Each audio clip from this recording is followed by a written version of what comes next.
Selamat malam saudaraku, Shalom. Malam ini sebelum kita mengistirahatkan tubuh kita, saya mengajak mari kita mensyukuri kemurahan-kemurahan Tuhan yang sudah kita alami, kita rasakan, kita dapatkan seharian ini. Dan semakin meyakini bahwa kita akan semakin banyak mengalami kemurahan-kemurahan Tuhan ketika kita menjalani kehidupan kita di dalam kebenaran dan tidak bercelah dalam segala sesuatu. Sehingga saudaraku, sebelum kita mengistirahatkan tubuh kita, mari kita merenungkan firman Tuhan.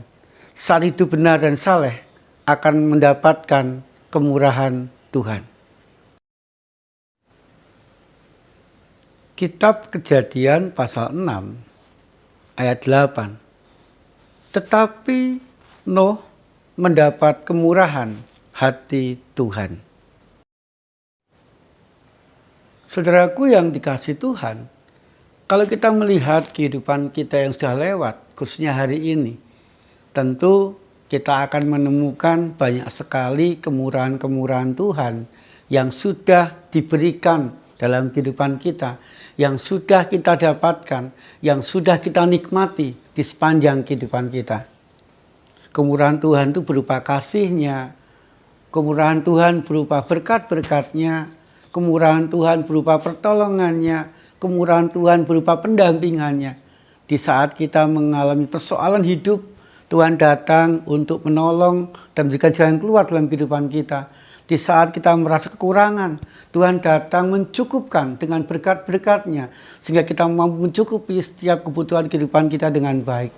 Tetapi saudaraku, kadangkala kita lupa, di balik kemurahan Tuhan, di balik cinta kasih Tuhan, Tuhan pun juga mempunyai sifat yang adil. Artinya saudaraku, walaupun Dia sangat mengasihi kita, memberi segala sesuatu yang kita butuhkan sesuai dengan kehendak-Nya, tetapi Tuhan itu adil, saudaraku.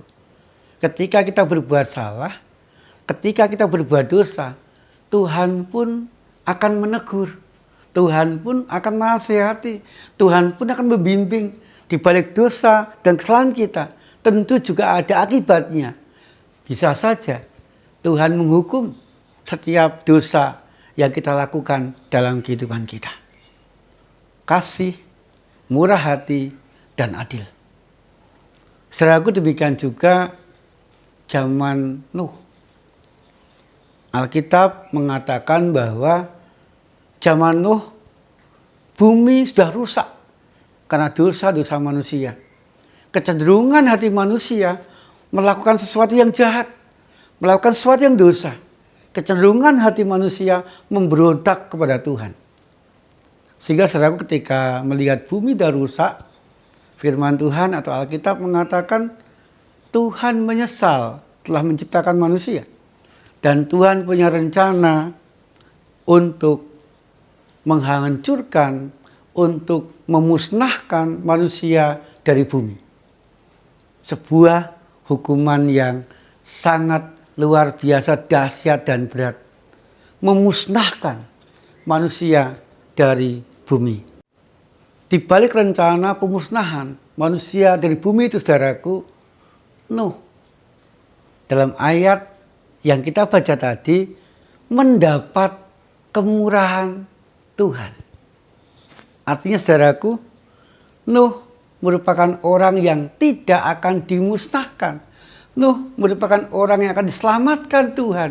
Nuh merupakan orang yang merasakan keadilan dan kemurahan Tuhan dalam hidupnya. Pertanyaannya, mengapa? Apa yang membuat Nuh mendapatkan kemurahan Tuhan? Diselamatkan, tidak termasuk orang yang dimusnahkan dari bumi. Saudaraku yang dikasihi Tuhan, karena Nuh adalah seorang yang saleh dan benar di hadapan Tuhan. Saleh dalam arti, saudara, kehidupan Nuh tidak bercelah. Walaupun dia tinggal di tengah-tengah orang yang cenderung berbuat dosa, orang yang cenderung melanggar perintah Tuhan, hidup di tengah-tengah orang yang semaunya sendiri, dipimpin oleh keinginan sendiri, Tetapi Nuh tidak terpengaruh dengan orang-orang itu. Tidak ikut-ikutan berbuat dosa. Tidak ikut-ikutan memberontak kepada Tuhan. Tidak ikut-ikutan hidup sesuai dengan keinginannya sendiri. Tidak bercela atau saleh. Kemudian Nuh pun juga menjadi seorang yang benar. Benar dalam arti hidup senantiasa mau dekat dengan Tuhan. Hidup senantiasa mau mencari kehendak Tuhan. Hidup senantiasa mau mengandalkan Tuhan. Hidup senantiasa mau mentaati Tuhan di sepanjang hidupnya dan dalam segala keadaan hidup yang dia alami dari hari ke hari. Buktinya saudaraku, salah satu bukti bahwa Nuh itu seorang yang benar dan saleh di hadapan Tuhan dan orang sekitarnya adalah ketika Nuh diminta Tuhan membuat kapal.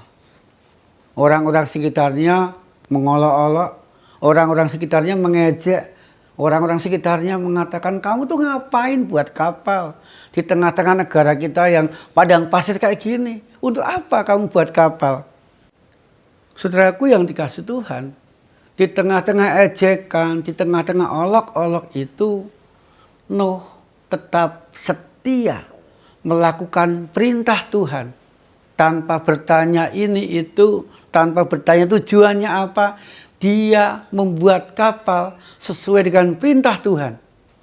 Kayunya sesuai dengan perintah Tuhan, ukurannya sesuai dengan perintah Tuhan, dan dia pun nurut kepada Tuhan. Saat Tuhan perintahkan dia masuk dan sebagainya, dia nurut kepada Tuhan.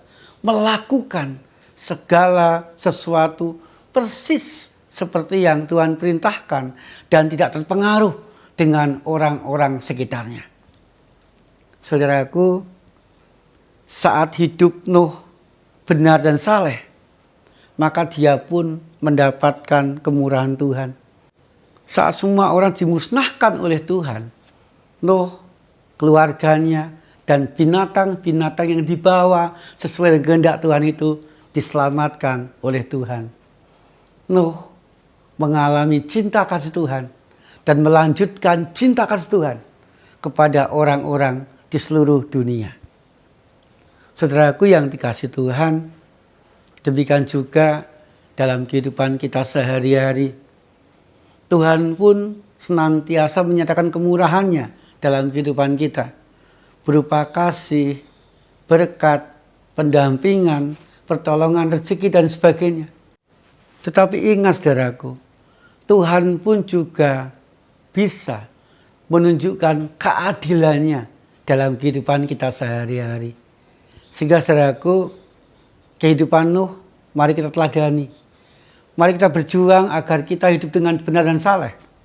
Melakukan perintah Tuhan persis seperti yang Tuhan perintahkan.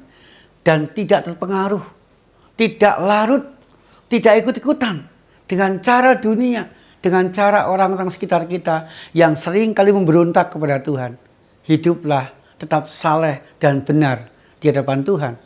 Maka kemurahan Tuhan akan senantiasa kita alami di sepanjang kehidupan kita. Amin. Tuhan, malam hari ini kami menyerahkan kehidupan kami ke dalam tangan-Mu ya Tuhan. Agar kami dimampukan Tuhan untuk hidup benar dan saleh.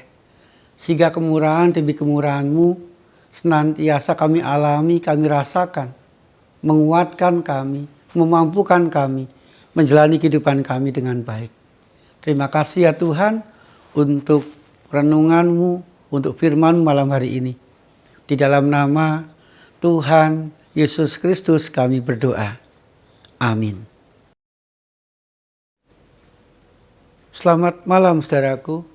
Mari kita menikmati kemurahan demi kemurahan Tuhan di sepanjang kehidupan kita. Tuhan Yesus senantiasa menyertai dan memberkati kita.